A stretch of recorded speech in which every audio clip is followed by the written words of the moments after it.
11. decembra sa uskutočnilo druhé kolo v zimnom halovom turnaji o pohár župana Bratislavského samosprávneho kraja medzi Devinskou Novou Vsou a ŠKP Inter Dúbravka. V úvode zápasu pálil Cifra, strela však skončila mimo brány. Chlapci z Devinskej sa nevzdávali, ale ani táto akcia nemala gólové zakončenie. Po faule na Martina Gregora mali Dúbravčania k dispozícii priamy kop, ale brankár Devinskej si so strelou poradil.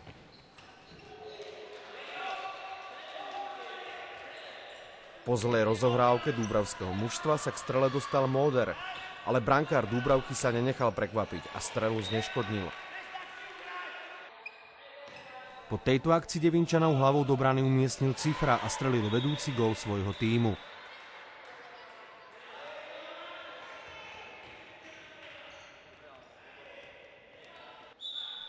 V 13. minúte prišiel dúbravský pokus, tomuto však chýbala presnosť. Chlapci z Dúbravky to skúšali aj z druhej strany, ale ani po tejto veľmi peknej Gregorovej hlavičke sa im nepodarilo vyrovnať. V 15. minúte sa však museli brániť, keď nepríjemne vystrelil Valík. Na opačnej strane sa v peknej pozícii ocitol Kliment, ale v rýchlosti nestačil dobre namieriť. V úvode druhého polčasu vysielal peknú strelu na bránu Daniel Černianský, ale bez gólového zakončenia.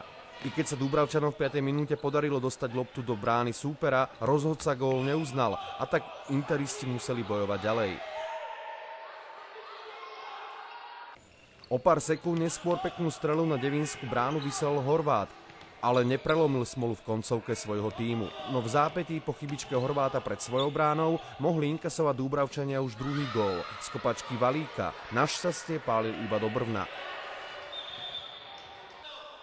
Na druhej strane strieľal Gregor, ale iba do múru. K tečovanej lopte sa ešte dostal Martin Vitšísal, ale ani on nepochodil.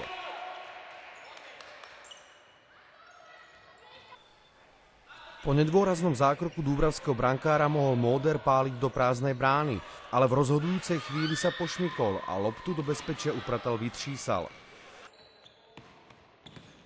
V ďalšej šanci sa po nahrávke Džugasa ocitol Valík, ale nevystrelil dosť razantne. V 29. minúte parádičku predviedol Kliment, ale zakončenie mu nevyšlo.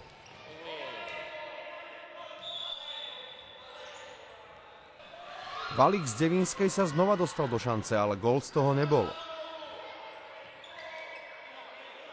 Dúbravčania už videli gól v bráne Devinskej Novej Vsi, ale Mihálek trafil iba tyčku. V 35. minúte však vyšla pekná strela z polky ihriska Fleškovi, ktorý pekne umiestnil. Tentoraz už brankár Devinskej nemal šancu. S nerozhodným stavom sa nechcel uspokojiť Vitšísal, pálil však iba do brankára. Zápas napokon aj po tejto Gregorovej strele, ktorá tesne minula bránu, skončil nerozhodným výsledkom 1-1.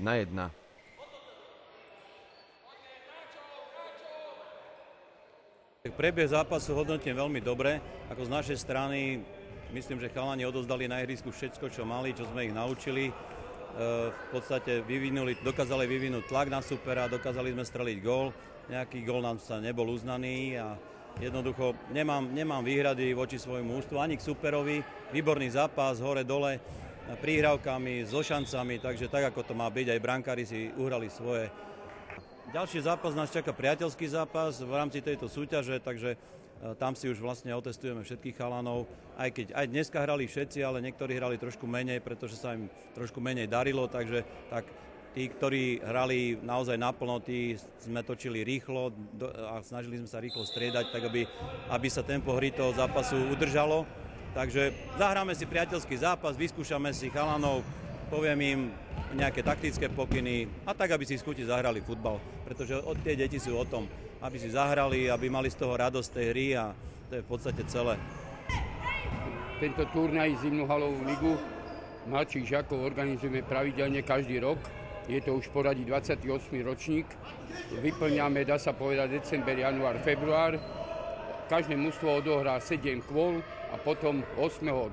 februára sa stretneme v Dome športu, kde prví dvaja z každej skupiny postúpia a organizujeme také finále tohoto zimného turnaja. V tomto roku sa zúčastňuje každej skupine po 5 družstiev, celkové je 20 družstiev prihlásených v kategórii mladších žiakov a podobnú súťaž organizujeme na Pantoch, kde je 16 družstiev starších žiakov.